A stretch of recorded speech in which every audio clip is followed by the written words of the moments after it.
তিনি যে দুর্ব্যবহারটা করলেন দেখালেন এবং ফোনে ফোনে জনে জনের লোকজন ডাকছেন যেন এসে 5 মিনিটে দৌড়িয়ায় এভাবে কথা বলছেন। গতকাল পলাশ নিবিড়ের মা এক সাংবাদিক মহিলাকে তার নিজ বাড়ি থেকে অপমান করে প্রচন্ড খারাপ ব্যবহার করে তাকে বাড়ি থেকে তাড়িয়ে দিয়েছে। তাই তো প্রশ্ন উঠছে, কি এমন লোকাতে চাইছে এই মহিলা? কেন সাংবাদিকদের মুখোমুখি হতে চাইছে না সে? তিনি যে দুর্ব্যবহারটা করলেন দেখালেন এবং ফোনে ফোনে জনে জনের লোকজন ডাকছেন যেন এসে 5 মিনিটে দৌড়িয়ায় এভাবে কথা বলছেন। পলাশের মৃত্যুর পর প্রথমে সবাই তার স্ত্রীকে দোষারোপ করছিল। অতঃপর পলাশের ভাগ্নি একটা বিবৃতি দেয়, যেখানে সে লিখে জানায় যে তার মামির কোনো দোষ নেই, এতে সব দোষ পলাশ মামার মায়ের। তো তার পরপরই দ্য নিউজের এক সাংবাদিক মহিলা পলাশের স্ত্রীকে নানাভাবে জিজ্ঞাসাবাদ করে, অনেক কিছুই জিজ্ঞাসাবাদ করে। তো ওই সাংবাদিক মহিলা কর্মীর মাধ্যমে পলাশের স্ত্রী অনেক ধরনের তথ্যই প্রকাশ্যে আনে।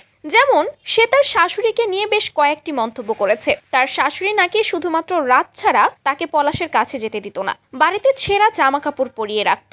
তার বাবার বাড়ির লোকজনকে তার শ্বশুর বাড়িতে যাওয়া নিষেধ করে দিয়েছিল তার শাশুড়ি। এমনকি সুস্মিতাকে তার শাশুড়ি নাকি মারধরও করত, এমনটাও জানিয়েছে সে। এছাড়া তার শাশুড়ি নাকি তাকে বাচ্চা নিতে দিত না, ঘরে বন্দি করে রাখতো, পলাশকে ফোন করতে দিত না। তার মেন্টালিটি আর তার মা তাকে এমন ভাবে গড়ছে যে বউকে শুধু রাত্রে ভালোবাসতে হয়। বিয়ে করার জিনিস, সংসারের কাজ করবে, বাচ্চা হবে তাড়াতাড়ি, ফার্স্ট বিয়ের পরে বাচ্চা হয়ে যাবে, বউয়ের বাচ্চা নিয়ে থাকবে, শাশুড়ি তার বাচ্চা নিয়ে থাকবে। এরকম নানা ধরনের মন্তব্যই করেছে পলাশের স্ত্রী তার শাশুড়িকে নিয়ে।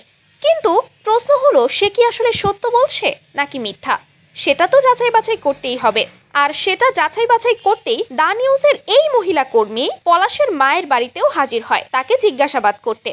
কিন্তু পলাশের মা তাদেরকে বাড়ি থেকে বের করে দেয় এবং প্রচন্ড খারাপ ব্যবহার করে। অনেকেই বলতে চাইছে নিশ্চয়ই ধরা পড়ে যাওয়ার ভয়ে এই মহিলা সাংবাদিকদের সাথে এমন আচরণ করেছে। আবার অনেকেই বলছে মা তো এখনো শোক কাটিয়ে উঠতে পারেনি, তাই এরকম করেছে। যদিও আবার অনেকেই এর পাল্টা জবাব হিসেবে বলছে, শোক যদি কাটিয়ে উঠতে নাই পারে তাহলে ছেলের মৃত্যুর ঠিক পরের দিনই উঠানে থালা ভর্তি ভাত নিয়ে বউবার নিন্দে করে কিভাবে? সে কখনোই কোনো শোকে নেই, নিশ্চয়ই এর পেছনে কোনো ঘাপলা আছে, তদন্ত করা উচিত। তো ভিউয়ার্স, আপনাদের কাছে কি মনে হয়?